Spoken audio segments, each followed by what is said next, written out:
Hello, TK. Mr. Savick here, and I'd like to read another story from the Springtime collection. This one's called The Blackberry Mouse.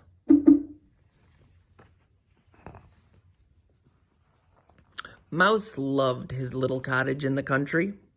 He loved it because it was warm and cozy and just the right size for a mouse. But most of all, he loved it because there was a big blackberry bush in the garden, and every year he had a bumper crop of ripe, juicy blackberries. I guess that means he had a lot of blackberries. One summer, Mouse's blackberries were even bigger and juicier than usual. He began picking right away, and he was already hot and bothered when Sparrow came by. "What nice blackberries! May I have some?" chirped Sparrow. "They're all mine," said Mouse. "Go away." "No need to be rude," said the little bird, and she flew away.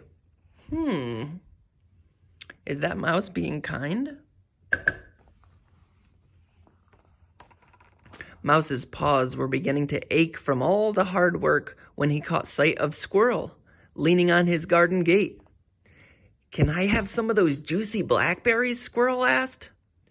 "If I give you some, then there will be less for me," Mouse replied. So Squirrel went away, empty-handed.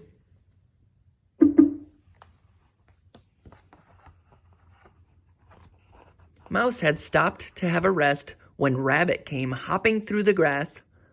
"Those blackberries look delicious," she said.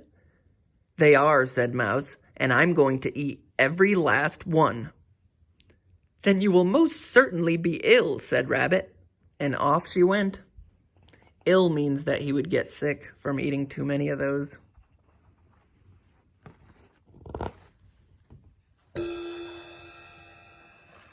Uh-oh.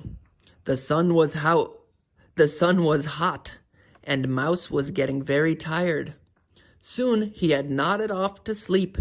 He didn't realize that someone had been watching him.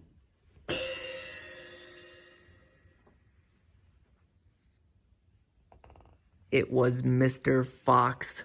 When he saw that Mouse was asleep, he sneaked over Mouse's gate and crept closer and closer until he could pick up Mouse's basket. He was just creeping away when snap! He stepped on a twig.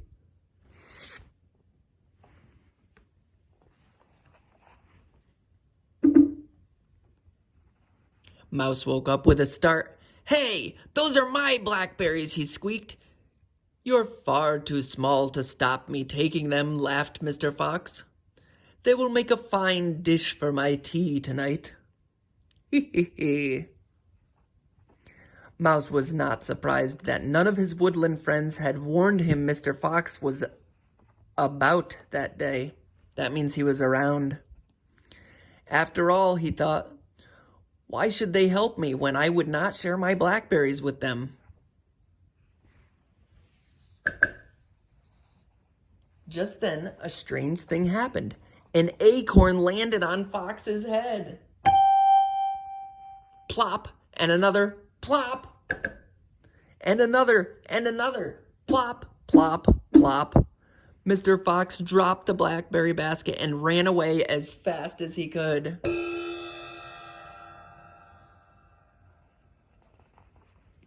Mouse looked up to see where the acorns had come from. And who do you think he saw up in the old oak tree? It was Squirrel and Sparrow, and Rabbit was there too. They were at the gate. "We couldn't let Mr. Fox steal your blackberries," said Squirrel. "Even if you didn't want to share them," added Sparrow. Mouse felt very ashamed. Then he had an idea. That afternoon, Mouse invited everyone to a blackberry feast. He worked all day to get it ready. There was blackberry juice to drink, blackberry jam, blackberry jelly, blackberry crumble, and lots of blackberry tarts. The other animals said how delicious it all was. "Perhaps," said Mouse, Blackberries are nicer if you share them after all.